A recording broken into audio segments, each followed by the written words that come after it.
that literally stole the treasury. And that's why we can't afford you.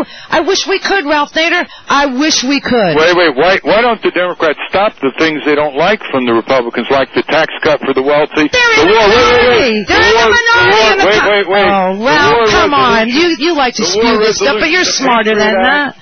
Ralph, how many listeners now? Ralph, how many? VoteNader.org is the website for people who want a more deliberate. Let me tell you something. I have probably, millions and millions of listeners who have been on the air for years and years and years, which you may not know because you didn't do your homework. But the truth of the matter is, they don't want you to run either. Even your Green Party supporters, they can't afford you. That's why the Green Party is not endorsing your candidacy, and you've become an independent. We can't afford you, Ralph. Now, if you want to do a little horse trading, that would be smart politics. And if you wanted to be a kingmaker, meaning you ran for a while and then you turned over your voters and you endorsed Kerry and said to Kerry, you need a guy like me. You need a guy like me on name your policy that you're most passionate about and go fix it. And then, 4 years from now, you'll find out what the Democrats have known for 10 years, and that is they're in the minority in Congress. And they can't vote out of appropriations bills because they don't have line out and veto out of a Democratic president's hand.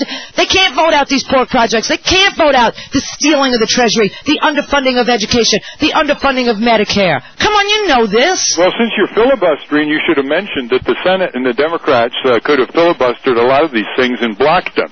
Filibustering is a tool that the Republicans know how to use better than the Democrats. They filibustered a couple of judges, and look what happened. Look what happened. During the recess, they put him in. Are you interviewing, or are you a filibuster? You want to give me a chance? No, I'm angry at you. Wait. I'm angry at you. I'm a genuine person who's really mad at your candidacy. Why are you denying millions of people the opportunity to vote for my candidacy? How arrogant can you be?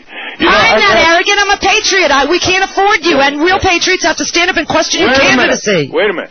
Why are you denying millions of Americans from an opportunity to have more choice and to vote for my candidacy? How many ways to Sunday do I have to tell you? We can't afford you. Wait, I'm sorry, can you afford freedom? Can you afford choice? Can you afford civil liberties? Give me a Democrat president. Is this the way you want to start Air America? You want it to be hot Air America?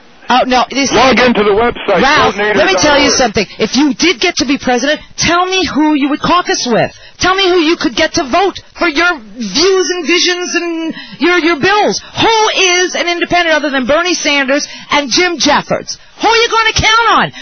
Let's say you win, okay? You can't win without a huge mobilization. Let's say you do. Let's say it's 70 years old. From your house in Connecticut, your little house. Now, wait a minute. You are ready to do this. Now you're getting nasty. I'm not. You are ruining the first day. I'm not ruining anything. This is Air America. You're not letting your guest have a chance to speak. I asked you a question. You're not letting your guest have a chance to speak. So you get there, you make president, right? You make president.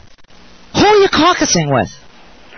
How about Ed Democrats or Republicans? How about Ed Markey? How about that's your choice. Your choice is Democrats or Republicans. Pelosi is a Democrat. Pelosi is a Democrat minority leader. Listen. If I win the presidency, that means the Democrats will win the Congress. And a lot of my friends are in the Congress.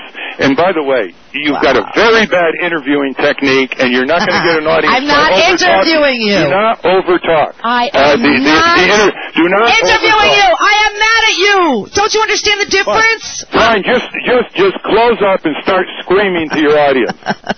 Look, don't tell me how to do radio. I've done it for 20 years. You screwed up the last election, and now you want to screw up this one, and I'm pissed. You ought to be ashamed of yourself. Because but I'm not. You should be ashamed of yourself. You agree with me on so many issues.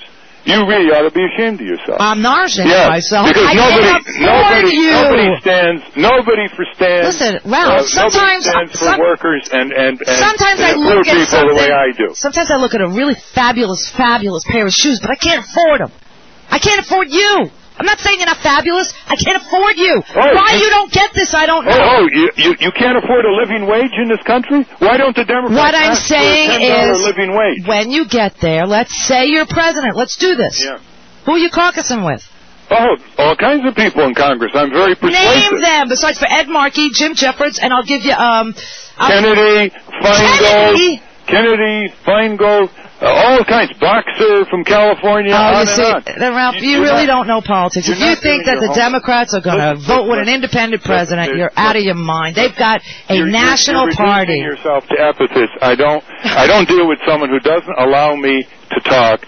And if you want your guest to close up on you on the first day of you just keep telling me. You're over-talking, you're filibustering. You keep saying Good day. They've heard you say that 1,000 times, but you won't answer the question. Say he does. See, there's a problem, and I am pissed, and I'm not interviewing Ralph Nader. I'm mad at Ralph Nader. I've been mad at Ralph Nader since 2000. And I got news for you. If Ralph Nader became the president of the United States, where does he go to get his bills passed? Does he go to the Republicans? Does he go to the Democrats that he just beat? This is why there's no prospects for Ralph, other than what Ralph is really doing. And what Ralph, I think, is really doing, if he's smart enough, and Ralph's pretty smart, is he's going to run, and then he's going to endorse Kerry and turn over those voters, which might be, 3 million maybe, who could make the difference, in exchange for trade commissioner, EPA, something that he wants to do. But he won't tell you that. 5:33.